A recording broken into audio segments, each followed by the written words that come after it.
HOA camped illegally on my land. I took them to court and got every penny they had.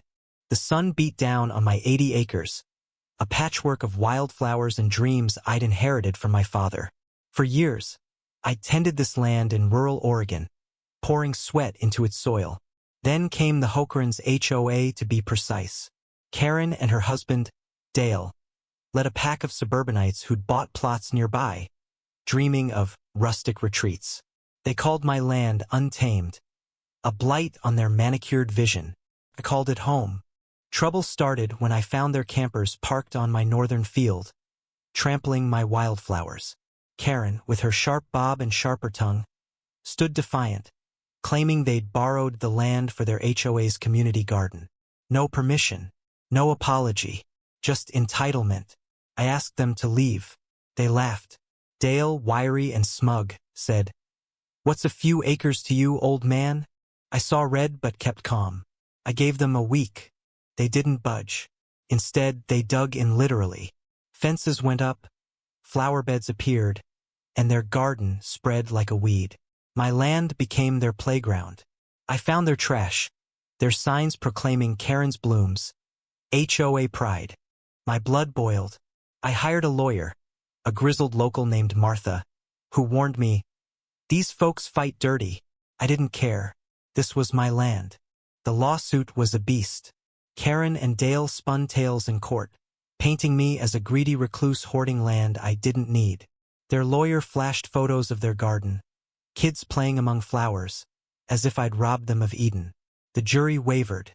Then came the twist. A quiet surveyor, Mr. Ellis, a man I'd never met, stepped forward.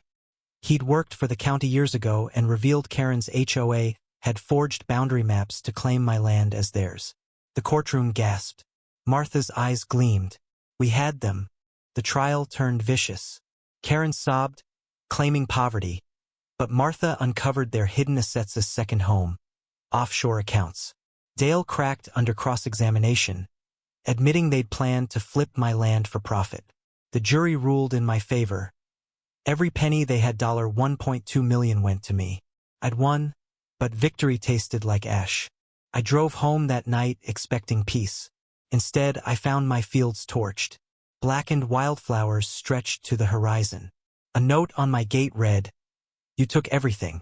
Now we're even." Karen and Dale had vanished, leaving their HOA cronies to scatter. I stood in the ashes, heart heavy. I'd fought for justice, but at what cost? Months later, I rebuilt. New seeds sprouted, fragile but stubborn. Mr. Ellis visited, bringing coffee and a confession. He'd come forward because his own land was stolen years ago. He'd stayed silent then, regretted it ever since. His courage had saved me, but it haunted him still. We sat quietly, two men bound by land and loss. The money sat untouched. I didn't want it. I donated half to a land trust, ensuring no one could touch my acres again. The rest went to kids' programs, teaching them to respect the earth. Karen's garden was gone, but my wildflowers returned, fiercer than before. Yet I couldn't shake the bitterness. I'd won the law but lost something human. Karen and Dale's desperation, their lies, they were wrong. But were they evil? Or just broken?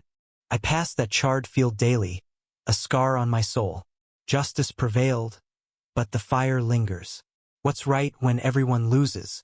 Share your thoughts. Where's the line between justice and vengeance, and who decides?